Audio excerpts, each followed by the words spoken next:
In my reactor, so I'm gonna finish this last chapter of 24 and continuation of Orphans Chapter. Get out of my house, she said, her voice rattled by rage, and don't ever come back. Please, ma'am, Rebecca said. I'll never do it again, I promise. It was a mistake. A mistake, Miss Hudson said.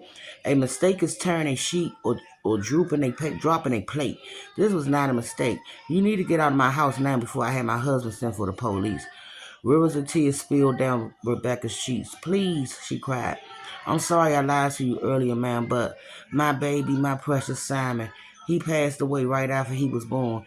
His father promised marriage but then left, and she leaned forward and buried her face in her claw hand. I just miss my baby boy so much.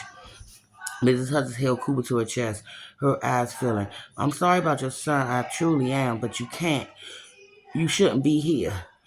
Cooper is my baby. He's my son. Rebecca straightened, scraping her fingers down her cheeks. I know he's yours, ma'am, she said. You're right. He's your son, and I have no right to. She pushed herself up from the rocking chair and buttoned her blouse with shaking fingers, swaying like she had too much whiskey. I just hope you know how lucky you are to have so many children and to have the means to take care of them all. Not every mother is so blessed. I know how lucky I am, Mrs. Hudson said. I don't need you to tell me. Rebecca nodded and half walked, half staggered towards the door, her bloodshot eyes blinking as though she'd just woken up from a nightmare. Mrs. Hudson watched her stumble out the nursery, tears wetting her face, then handed Cooper to Pia. Please go take care of the children, she said. I need to make sure she leaves. Do you want me to get Dr. Hudson? Peter said. No, Mrs. Hudson said. I can handle this on my own. The following Sunday, after announcing that the number of flu cases has dropped significantly over the past week, Dr. Hudson told Pia he had hired a handsome cab to take them to her family old apartment in the Fifth Ward.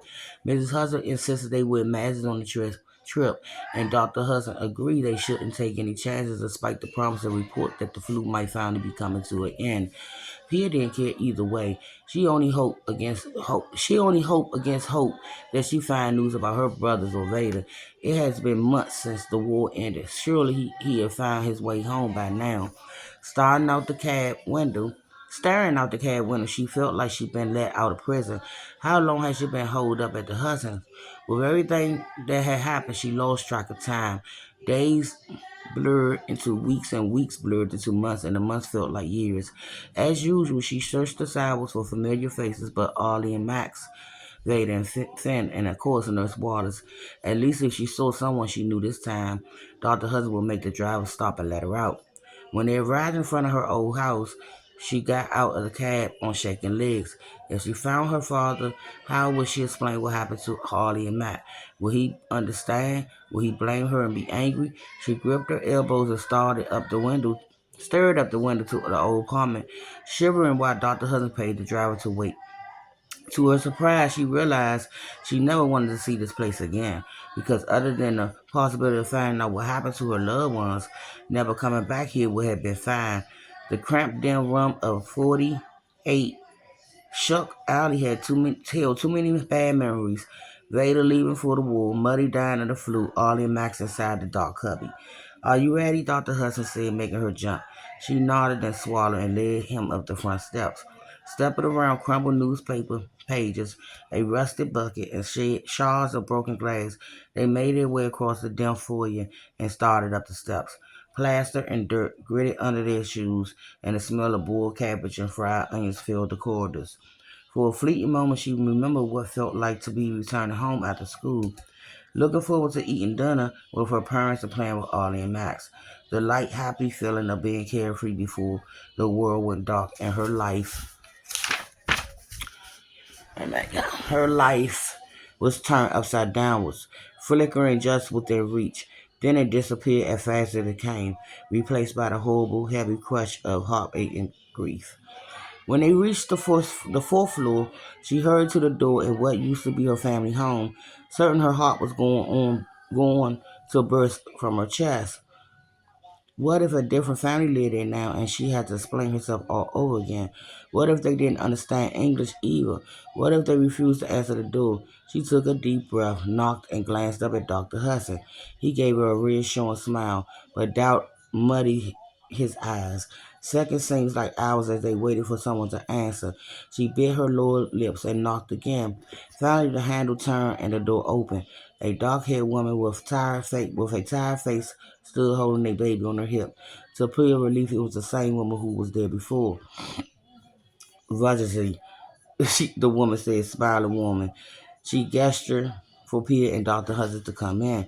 Dr. Hudson took off his derby and followed Pia into the apartment.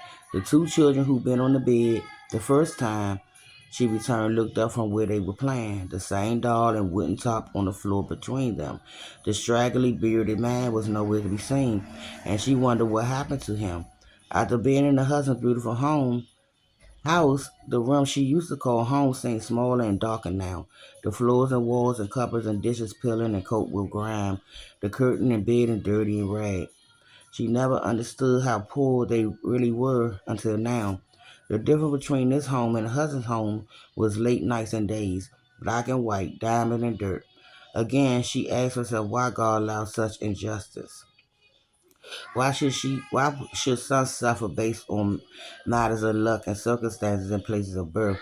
On top of everything, she felt like kicking herself. Why haven't she asked Mrs. Hudson to send food and clean linens for these poor people? The Hudsons certainly had enough to spare. Maybe Dr. Hudson could give them some cash before they left. He looked dazed by what he was saying. The woman pointed at him, her eyebrows raised. E apado? Pia didn't understand her words, but she knew what the woman was thinking. She shook her head no. She said, "This isn't my father." The woman cocked her head, frowning. Pia made a right motion with her hands. Did Veda come back here? Did you give him any? Did you give him my note? The woman shook her head and went over to the dusty shelf above the table, reached inside the blue vase, and handed Pia a piece of folded paper. Pia's throat constricted. It was the note she left for her father, covered in a thin layer of soup. He hasn't come back yet. Then the woman pulled another piece of folded paper out of the vase. It was yellow, a telegram. Pia's stomach twisted in on itself. A written woman. It's TV. A written cold of fear nearly bent her over. She glanced at Dr. Hudson to make sure he was still there, then took the telegraph open and opened it with shaking fingers. Washington, D.C., January 7, 1919. Miss Amelia Lange, Shuck Alley, Room 408, Philadelphia, Pennsylvania. Deeply regret to inform you that Private Carl Lange is officially reported as killed in action October 9, 1918. Hers, the General. Peered out double over the black space in her heart, expanded with a painful joke. She dropped the telegram and crumbled to the floor, every muscle and bone aching with renewed grief. A few words written on a piece of paper had destroyed her last fragment of hope that her father might return. Now it was certain she'd never see him again. He'd never be coming home to help her find the twins. She'd never be able to tell him she loved him again. Images flashed in her mind. Vader carried her into the woods on one shoulder, patiently waiting while she picked pine cones from the evergreens, him teaching her how to sound out the words in the newspaper, and a happy smile on his face when he held his sons for the first time. Her mind raced back to the day he left for the army, as she squeezed his hand twice like she used to make sure he knew how much she loved him. Surely she said it out loud. Surely she hugged him and made him promise to be careful. But had she told him to their special secret why how much she cared? She couldn't remember. Then a gruesome image assaulted her. Her beloved father in an army uniform laying dead in a field, bloody bullets holes in his chest, his pale face covered in gore. No, her mind screamed. This can't be. He can't be dead. Burying her face in her hands, she whined and shuddered, each violent sob wrenching the strength from her body. Reality hit with a final crushing thud. Her parents were dead, and her baby brothers might be too. She really was an orphan now. And I'll be back with chapter 25. And we almost finished, y'all. Bye, my reactors.